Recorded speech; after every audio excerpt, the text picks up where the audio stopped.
that you've been repeated over and over and over. I'm just saying, hero is the teller of the tale. That's it right there in operation. And every time the tale gets told, well, yeah, Columbus discovered America and he discovered Indians. So that's why we discover Columbus Day. Till you get natives saying, no, it's Indigenous Solidarity Day. And by the way, Cristobal Colon, a European working for the Spanish government, made first contact with the Taino nation at Guanahani Island at 12 October 1492. Notice how that switches up from the point of view of the natives. Oh, we're Taino. It's Guanahani Island. And yeah, we heard about this guy coming. We thought he was the good white brother. So because the good white brother came 2,800 years ago and said he was coming back, and we gave him gifts then, oh, here's a white guy. Let's bring him gifts. Let's welcome him in the ways of our people. Let's feed him and, give him parrots. And, oh, here's some gold spear points from these black guys we met from south across the water. They're a cool gift. We can get more. They keep coming. So here, and Columbus goes, yo, gold, wow. Where'd you get the gold? And they go, from these black guys south across the water. It's called guanine. No, wait, I'm the first.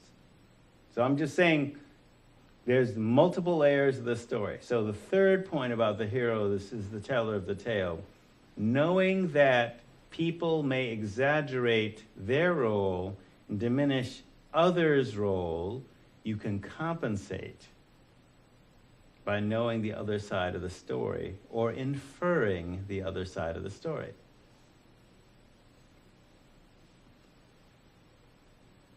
So when the person I was talking that I use as an illustration, I'm walking to my car, it's 5 o'clock, and when I see somebody stumbling off of the nature path,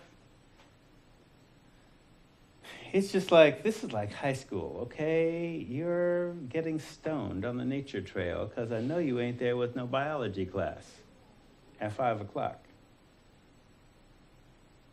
So I hail one of them up and I go, say, yo, his name. Do you have to be so obvious? Okay, I'm an officer of the college. I could report this. I ain't gonna, because I'm off the clock now. But your shit is whack. I mean, I'm sorry, that's sloppy. And you're on paper, and the dude that's with you is on paper. I know that. So what do you think? All right. That's their job to pee you. And I'm gone. So then he comes up to my office and like, did you see me? Stop. Of course I did. Keep your act together. Real simple. I'm not turning you in, but keep your act together. Because here's what's happening. So you are in the center, back to slide, of that hypercube. Okay? So your client, one of the questions you could ask your client is, and also ask yourself, because you need to work this out for yourself too, so you can walk people through this process. Who are you according to your own self-talk narrative? Okay? So you have self-talk. You have an identity. Okay? You have an identity. Negative, positive, whatever. You have certain beliefs about who you are and where you're coming from, based on your history. And you keep telling yourself that story. Positive, negative, whatever. Okay, so it's the counselor's job, and it's our job as counselors to reframe that story using the same facts and emphasizing one that's more towards the client's self-interest. In fact, using that language of client, like we're a lawyer, you act in the client's best interest, even if the client isn't acting in their best interest, because in our business, they frequently are not. Often according to their self-talk narrative, right? So the box The little identity box, this cube in the center. Who am I? What do people see? Who do I think I am? Now, there are 6 sides to a cube. Okay, so let's say gender. You see somebody down the street, one of the first things you see is, their gender, their race. Right? So gender, race. You can make certain assumptions by their clothing, their grooming, automatically. All these are happening on an unconscious level.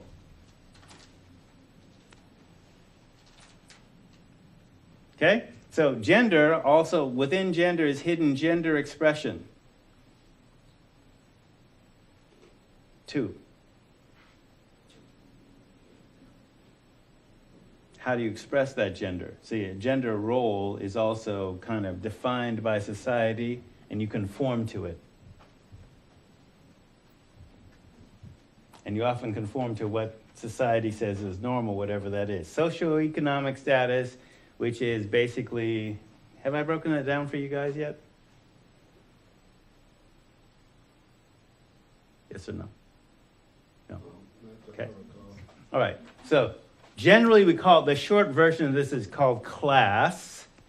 So somebody's socioeconomic status is the intersection, SES, also known as class. It's the intersection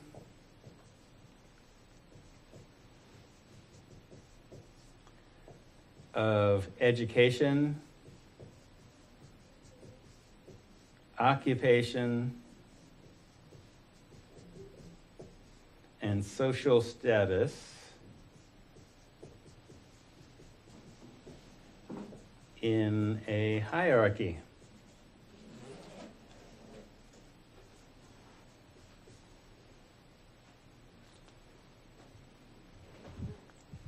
The default setting and the assumption, maybe you didn't know this, so I'm just revealing the man behind the curtain. The default setting, if you're in college, is that you are preparing for a middle class socioeconomic status.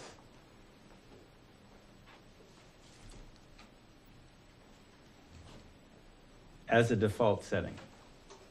All right? So, gender, race, socioeconomic status, and with all the assumptions that goes with that.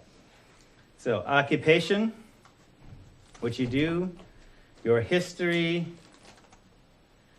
and your future potential. So when I basically say, and obviously you are more than these things, but if you focus on these things within Western psychology and within a treatment setting as being indicative of a person's identity, 6 sides to that cube, to the inner cube. Who is your gender? What is your gender? What is your race? What is your socioeconomic status? What do you do for money? Or what's your avocation? What's your history? What's your future potential?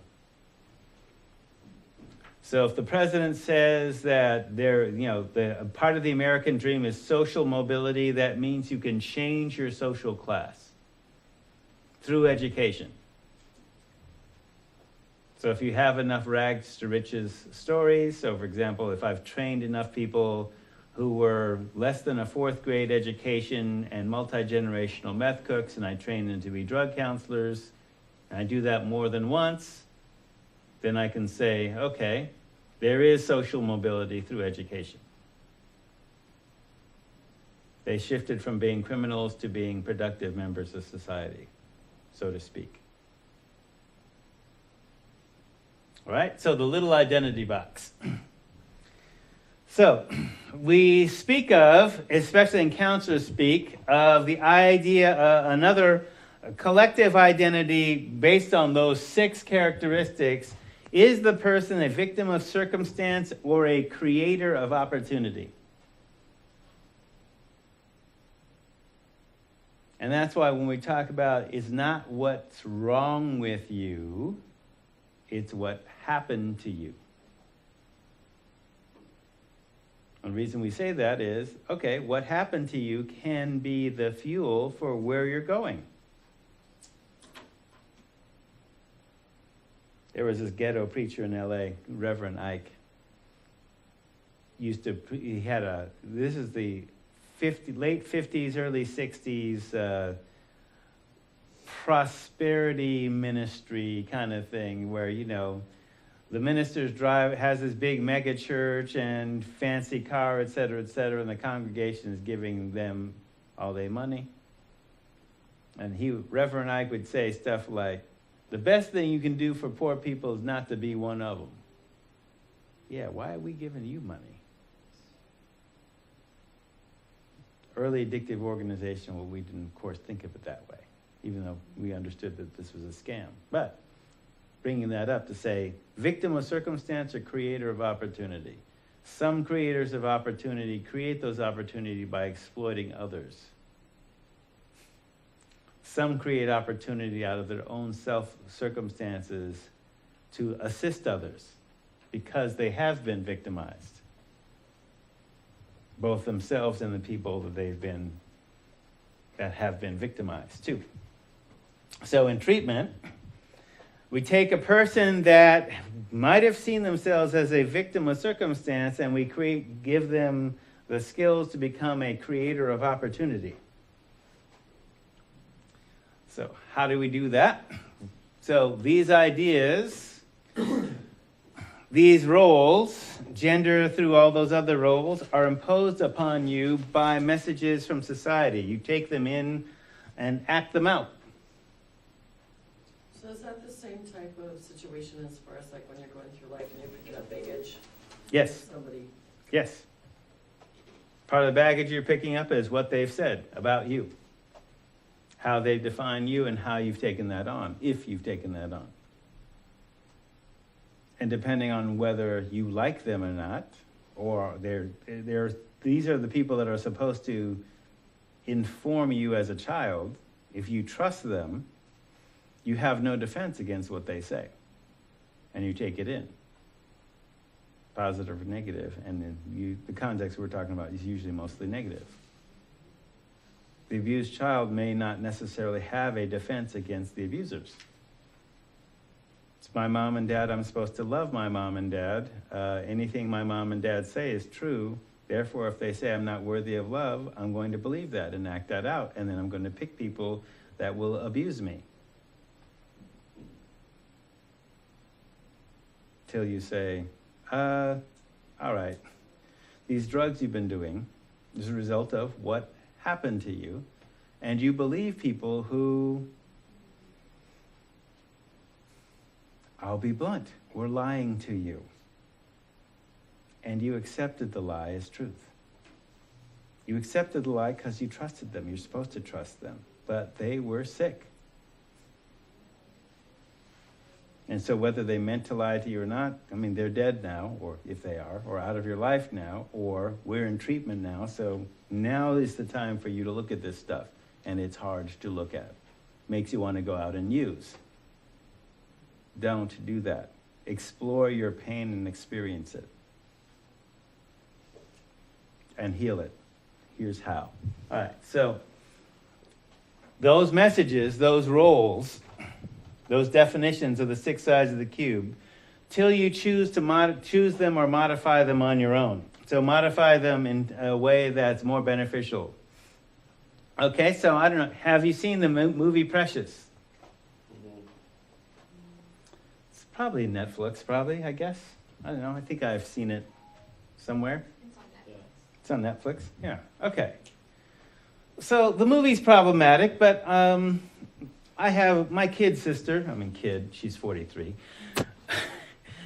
She's a doctor in Brooklyn, OBGYN. She's delivered babies for Precious, not literally the person, that's a fictional person, but 300-pound black woman on her 8th kid because the state of New York will pay for welfare for this person. And, contrary to the movie Precious, there's a white woman, though she's got black women and Puerto Rican women. Precious comes in all colors. She does. All right? So in the movie Precious, one of the things that is revealed is that when she dreams about herself, she dreams about her optimal future being a slim white woman. Blonde hair, blue eyed. This is a 300-pound black woman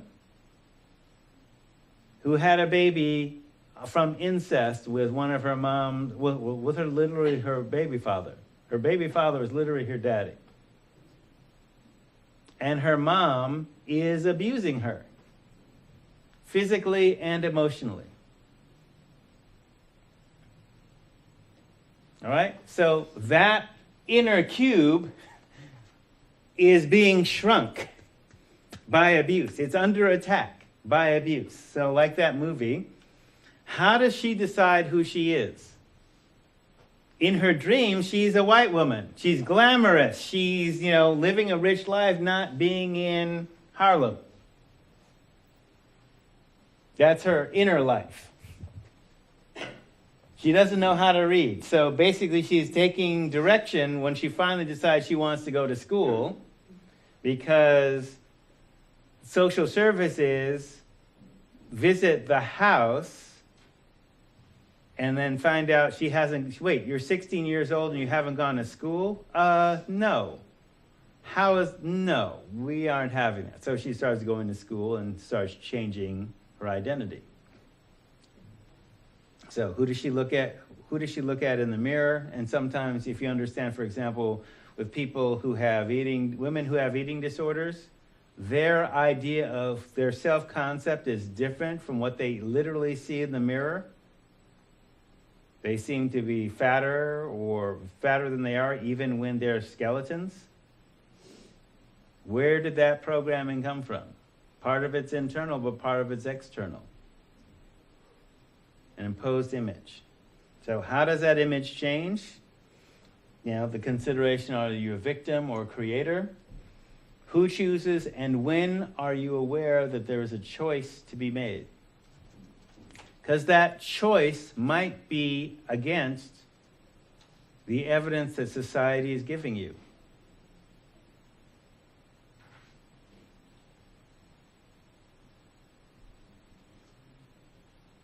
I unfortunately got radicalized in 8th grade.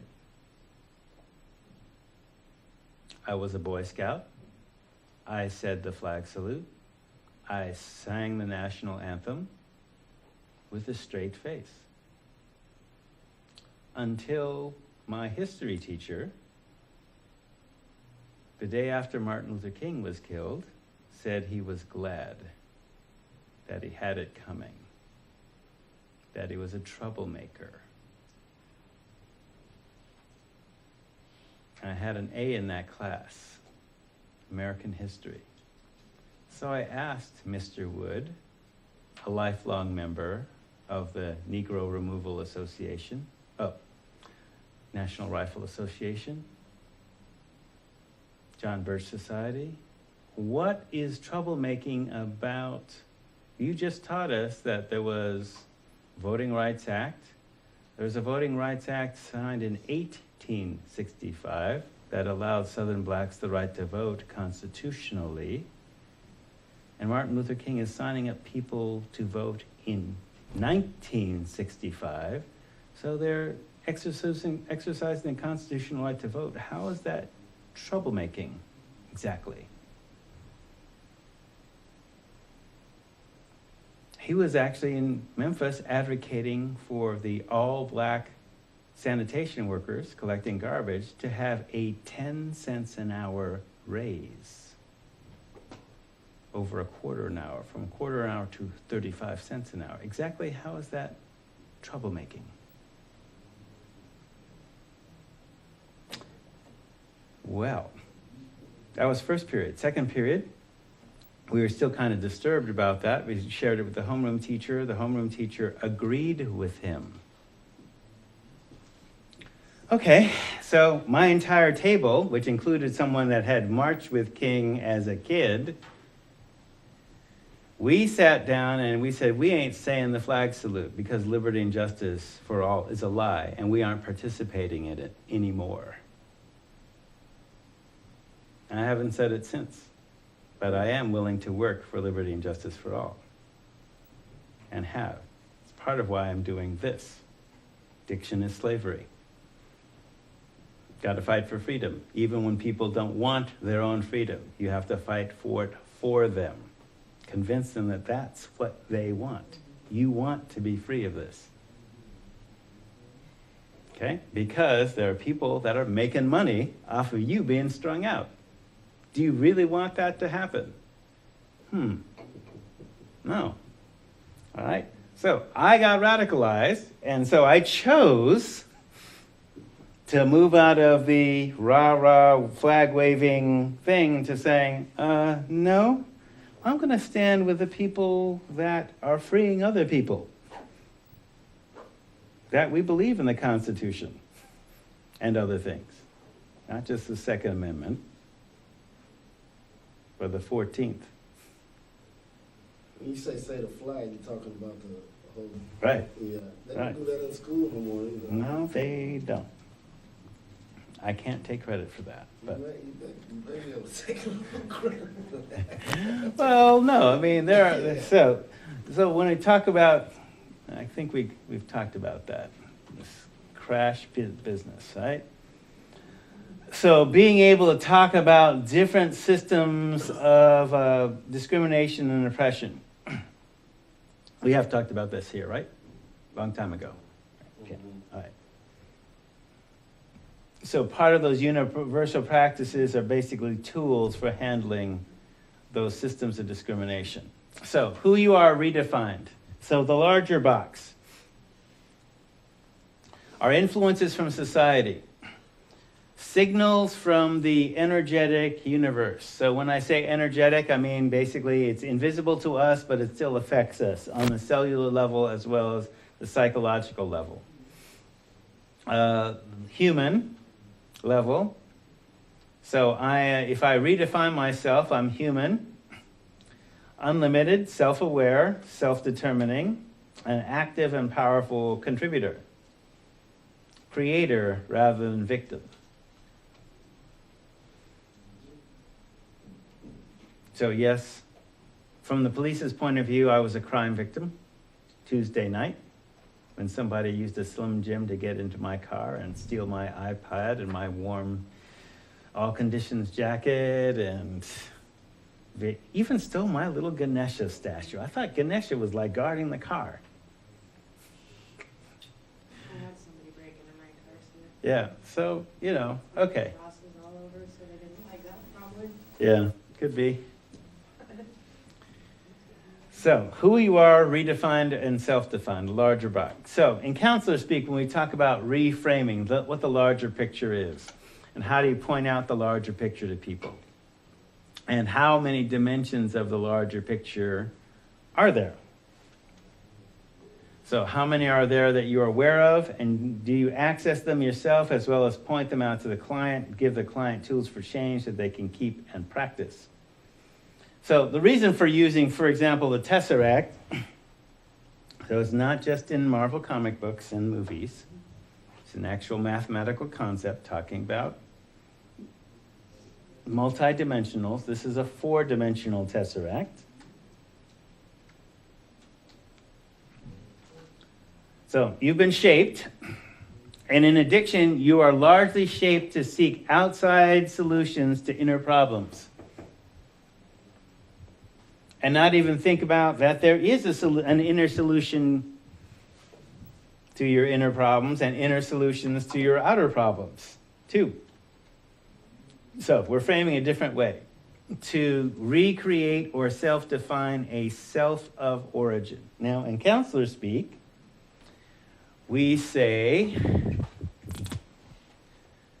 you have a foo, and this is not Foo Fighters, it's family of origin. The reason there was a question on the midterm about family structures, correct answer or the preferred answer would be extended, nuclear, or blended. Because if your country does not allow you to marry, and the continent that you're living on did allow same-sex marriage before 1492,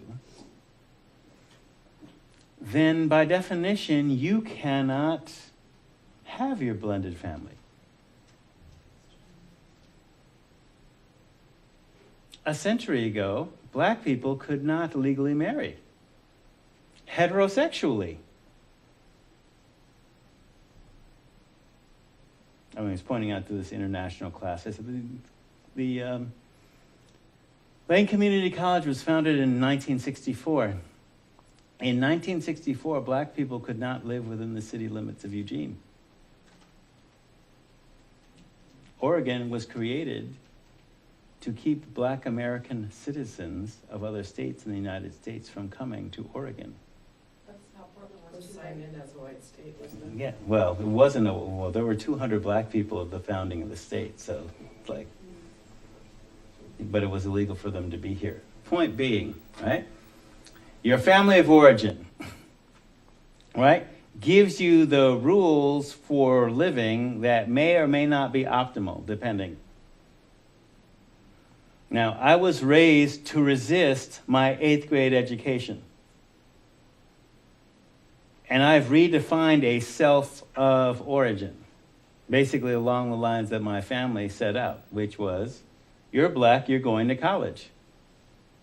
We're the slaves that taught each other how to read when it was a death sentence. So education is critical to us. We will define who we are. We are not in slavery.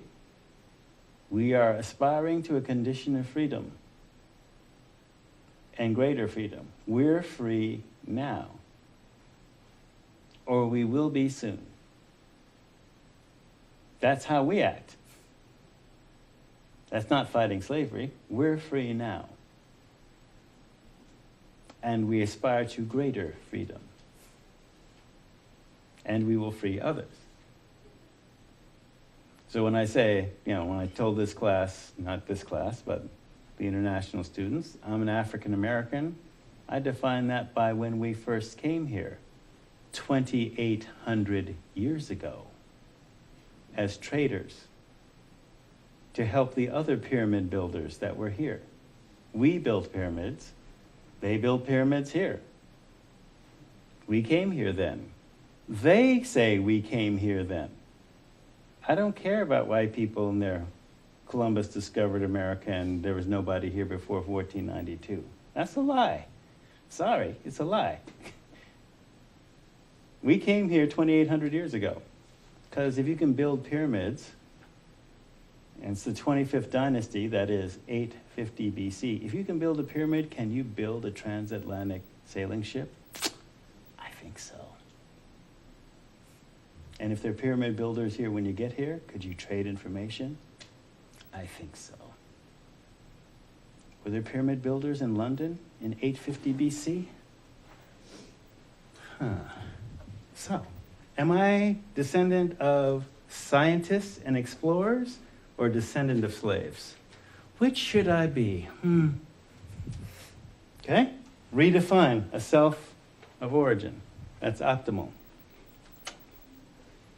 So, if we look at ASAM, 6 dimensions. Acute intoxication and withdrawal.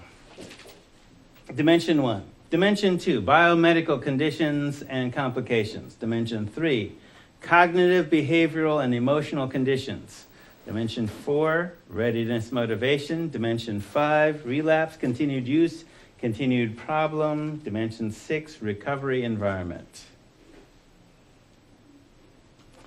PPC2R is patient placement criteria for the treatment of substance abuse-related disorders.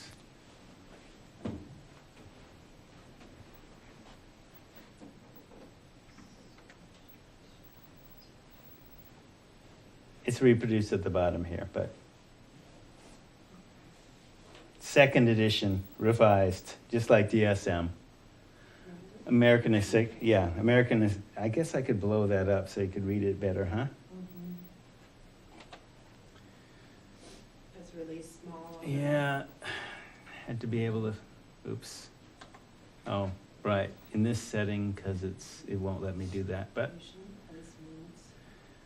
patient placement criteria for the treatment of substance abuse related disorders, 2nd edition revised, 2001.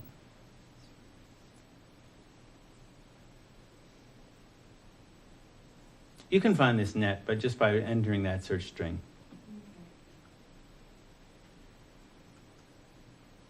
Wait a minute. Machines.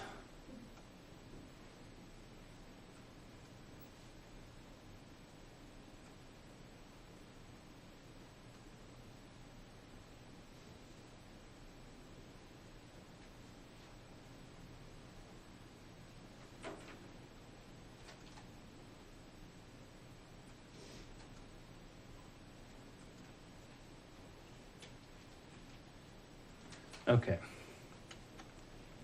So, for example, as you know, I'm really big on this culture thing. So, where is culture in ASAM Kreitz? So, that's a 4-dimensional tesseract. This is a 10-dimensional tesseract.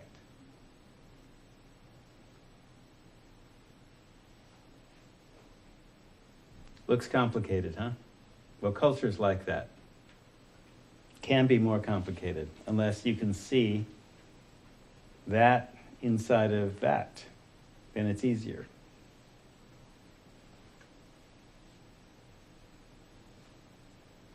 All right, so the 4-dimensional hypercube represents your school training. The 10-dimensional hypercube represents your home training. Training you got from home and training you did yourself at home.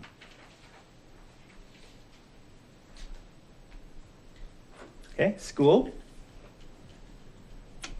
home.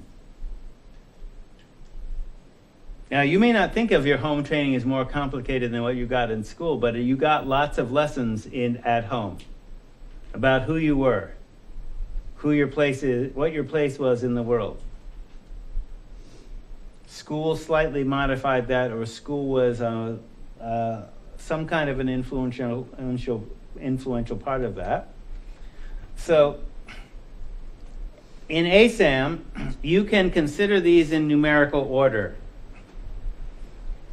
And people often basically use a linear framework. But in the language itself, if ASAM is already talking about dimensions, then they're not talking about lines. Okay? It's often easier for people to think in a linear fashion. Point A, point B, point C. People were always telling me, get to the point mark. And I'm saying, it's not a point. Your point is one vertex of a hypercube. And then say, you're crazy. No, it's more complicated than your point. I'm sorry, marijuana completely destroyed my interest in linear thought. I was interested in multiple dimensions because I could see them. All right, so the idea of dimensionality is that all those dimensions are present simultaneously. So depending on your feeling or artistic application, you can start with what appears most present to you in that particular now. Now, what I mean by that is addiction is an art and a science. There is a science. The art is how you apply it individually. By what strikes you as useful. How you transform people. Because you have to sometimes think outside of the box, and in order to think outside of the box, you've got to recognize there's a box. So you mix and match and start at the end first. So you notice I started with culture. All right? Because it's my conviction, this is my bias, you've got to work with the hard. Most of my career has been working with the hardest to reach populations. People that nobody else wanted to deal with. And I found out if you don't start with them, if you don't reach them in the first 30 seconds, you've lost them. And you have to basically reach them where they're at. Which means, because of my school training, didn't look at culture, and I had to basically learn all this stuff on my own through my home training. I realized, wow, okay, let's start with culture first. Because ASAM leaves it at the end. Rasmussen wrote it at the end. No, you got to start with the beginning. That's the hardest thing to look at. How do you turn a multi-generation meth dealer with a fourth grade education into a highly skilled addictions counselor? How do you do that? What's the motivation?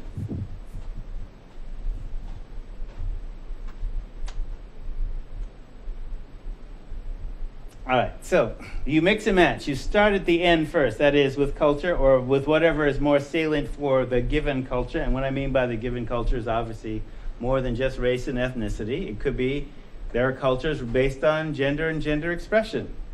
If relationships are more important, then you go backwards, starting with them first.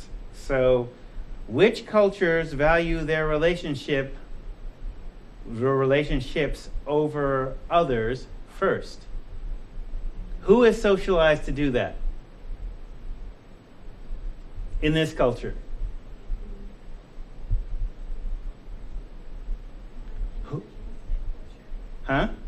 We're an individualistic culture. We're an individualistic culture, but who in our individualistic culture are socialized to think of others' needs first? Mom. Copy that. Mom. Women. Who do we find populating treatment centers most? Who seeks treatment most? Women. And why are they going to do that? Because something has gotten messed up with their relationship. They want to get their kids back. Their marriage or their relationships have been screwed. They've been in a series of abusive relationships. Okay, so you start with a relationship first with them. Okay, with people of color, it's also their relationships, but it's also their relationship to the larger society. You can't start with a recovery environment last because you won't keep them. You may have them in treatment, but they want to know, what am I going to be able to do once I get out? They're thinking about that. So you have to answer that the first day. With women, you have to basically, okay, how has this affected your relationship? And is your relationship, getting your kids back, going to be your primary motivator? That's nice as a start, but you need to do this for yourself before your kids. Notice you are valuing your kids over yourself. Noticing you are valuing your relationship over yourself. Start valuing yourself first, everything else will fall into place. You have to start redefining who you are.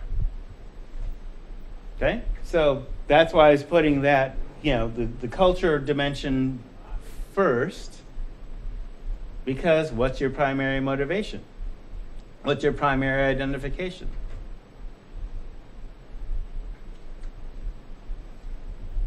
So with these, let's see, gave me 4 minutes. 2 or 3 minutes ago. So in Dimension 1, they talk about what risk is associated with the patient's current level of acute intoxication.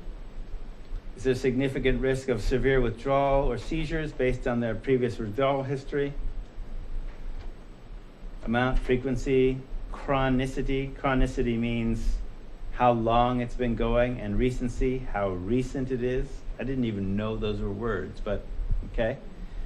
Discontinuation of significant reduction of alcohol or other drug use. So I told you about the people, especially this year since I've been back from medical leave, where people are going cold turkey from a fifth of vodka a day habit, seizing up an auto shop or whatever. Why did you think using a fifth was normal behavior, and why did you think going cold turkey was safe. This isn't water, but you didn't think of it that way, right? So that's dimension 1. So you can see where the biopsychosocial is coming from. It's coming from this model. Any current physical illnesses other than withdrawal that need to be addressed or may complicate treatment, chronic conditions that affect treatment. Dimension 3, are there psychiatric illnesses, psychological, behavioral components? Even if they're connected to the addiction, are they severe enough to warrant specific mental health treatment? So the whole issue of dual diagnosis. What is their emotional and cognitive awareness of the need to change? Relapse, continued use, continued problem, suicide factor. And then they talk about the recovery environment. So, and they consider that last. Well, that's why I put that first. With some people, you need to do that first so they can get through treatment. Because if you don't settle that question, they're not going to complete, because they're going to assume that treatment's not going to work for them.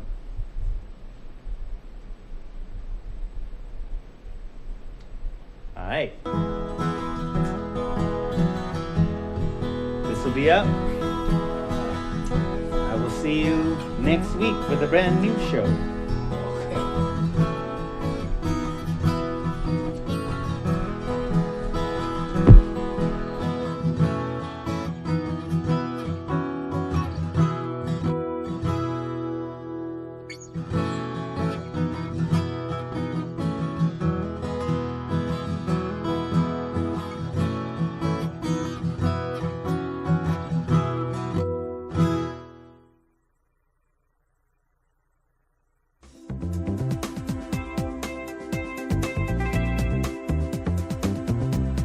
Lane Online. Learn, unlearn,